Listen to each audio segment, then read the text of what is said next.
आगे बढ़ते हम लोग मध्य विद्यालय परमानंदपुर की तरफ से भी सर आए हुए हैं। Good afternoon sir. आज क्या खास है आपके स्कूल की तरफ से, आप बताएं हमें। Good afternoon sir. मेरा नाम सर शंकर कुमार हुआ, मैं मध्य विद्यालय परमानंदपुर से हूँ। खास बात सबसे सर यहाँ पे ये है कि जब हम क्लास में बच्चों को पढ़ाते हैं मैथ, ठीक है, तो मैथ पढ़ाने के दौरान देखते हैं कि बच्चे सबको मापन प्रणाली में बहुत ज़्यादा प्रॉब्लम होता है। जैसे कि कोई बच्चा को बुक में दिया होता है सेंटीमीटर, आंसर में मतलब मीटर में उसको लाना है, मीटर से फिर किलोमीटर में लाना है। तो उस प्रकार से देखें कि बच्चा को बहुत ज़्यादा प्रॉब्लम होता है, तो उसको समझाने के लिए हम एक टीएलएम के माध्यम से जो है बच्चों को इस चार्ट के द्वारा मतलब ये समझाए हैं कि यानी एक यह सीढ़ी समझ लीजिए, यह सीढ़ी से मतलब ये जैसे किलोमीटर हुआ, kilometre, hectometre, decametre, metre, decimetre, centimetre और मिलीमीटर। तो इसको हम बच्चों को इस तरह समझाने का प्रयास किया कि जब यहाँ से हम ऊपर जाएंगे, मतलब किलोमीटर से यदि हेक्टोमीटर में जाना है हमको, तो यहाँ पे सर एरो का चिन्ह दिया हुआ है। इस एरो के चिन्ह से हमें ये पता लगता है कि यदि किलोमीटर से हेक्टोमीटर में जाना है तो उसको 10 से गुना कर देंगे। यदि किलोमीटर से डेकामीटर में जाना है यानी 1-2 सीढ़ी गए तो वो 10 गुना 10 100 से गुना कर देंगे।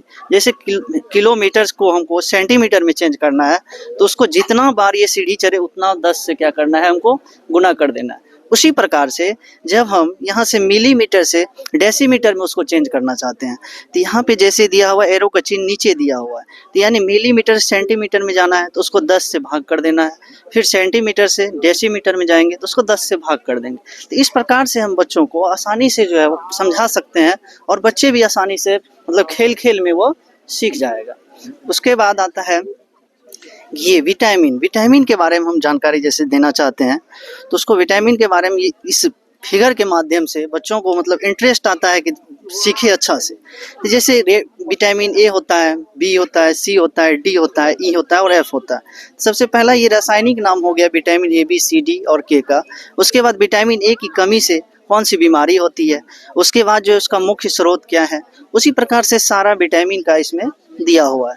अब जैसे ये पढ़ाने के बाद हम बच्चों को टेस्ट के लिए ऐसा भी कर सकते हैं, जैसे ये घूमता है, ठीक है, तो ये घूमता है, इसको मान लीजिए एक अल्टरनेट कर दिए। उसके बाद बच्चों को हम कहे कि इसको जो है पूरी तरीका से एक सेपरेट करो कि कौन सी कहाँ पे कौन सी बीमारी होती है। इस तरह से हम इसको भी समझा सकते हैं विटामिन के बारे में।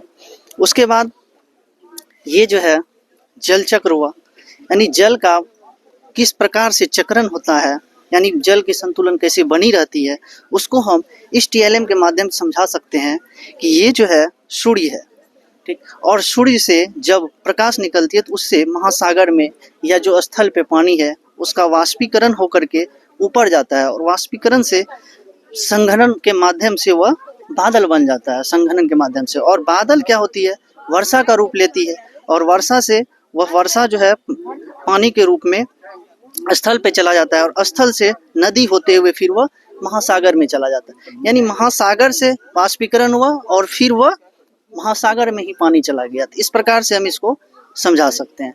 उसके बाद आता है